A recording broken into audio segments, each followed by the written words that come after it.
বিসমিল্লাহির রহমানির রহিম। আসসালামু আলাইকুম, সবাই কেমন আছেন? আশা করি সবাই ভালো আছেন। তো আজকে আমরা আপনাদের সামনে আরেকটি রেসিপি নিয়ে আসলাম। এটা হচ্ছে ডিম দিয়ে আলু দিয়ে রান্না। তো দেখতে থাকুন কি কি উপকরণ লাগে। চুলায় কড়াই দিয়ে গেছি, কড়াইটা গরম হয়ে গেছে, তেলও গরম হয়ে গেছে। এখন ডিম ভেজে নেব।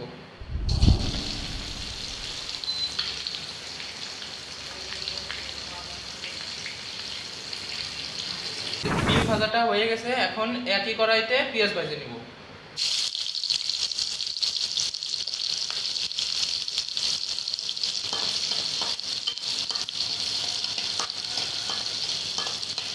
ডিম ভাজাটা হয়ে গেছে। এই ডিম রান্নায় আলুটা সেদ্ধ করে নিয়েছি, এখন আলুটা আধা ভাঙা করে নেব।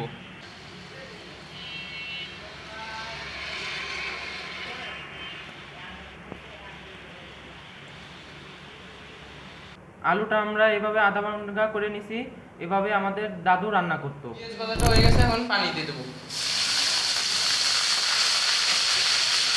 এখন একে একে সব মশলা দিয়ে দেবো। পরিমাণ মতো আদা বাটা, স্বাদ মতো লবণ, পরিমাণ মতো হলুদের গুঁড়া, পরিমাণ মতো জিরা আর ধনিয়া গুঁড়া, পরিমাণ মতো মরিচের গুঁড়া। এখন মশলাটা কষাই দেবো।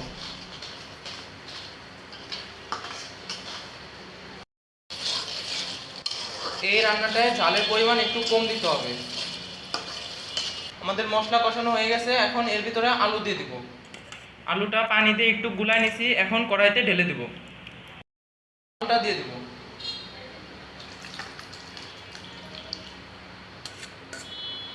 এখন ভালো করে নেড়ে দেব।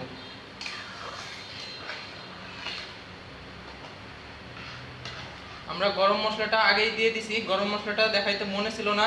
আলু দিয়ে এখন নেড়ে দিছি, এখন কষানোর জন্য ঢেকে দেব। এখন ঢাকনাটা নামায় একটু নেড়ে দিতে হবে, নাহলে নিচে লাগে যাবে।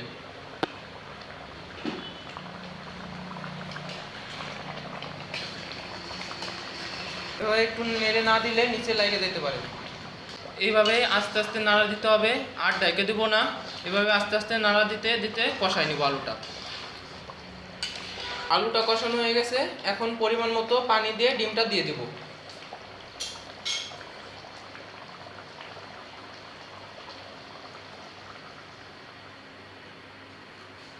পরিমাণ মতো পানি দিয়ে দিলাম। আলুতে পরিমাণ মতো পানি দিয়ে দিচ্ছি, এখন ডিমগুলো দিয়ে দেব। ডিমগুলো দেওয়া হয়ে গেছে, এখন নাড়া দিয়ে ঢেকে দিব। রান্না হওয়া পর্যন্ত অপেক্ষা করব। আমাদের ডিম দিয়ে আলুর ঘাটি রান্নাটা হয়ে গেছে, এখন নামাই। আমাদের রান্না করা হয়ে গেছে। আসলে এই রেসিপিটা আমার দাদুর থেকে শেখা। আমার দাদু এই দুনিয়ায় আর নাই, কয়েক মাস হয়ে গেছে সে ইন্তিকাল করেছে। সবাই আমার দাদুর জন্য দোয়া করবেন, আর কমেন্টে অবশ্যই জানাবেন রেসিপিটা কেমন লাগলো। চ্যানেলটা অবশ্যই সাবস্ক্রাইব করে দিবেন, আর ভিডিওটা যদি ভালো লাগে তাহলে লাইক করে দিবেন।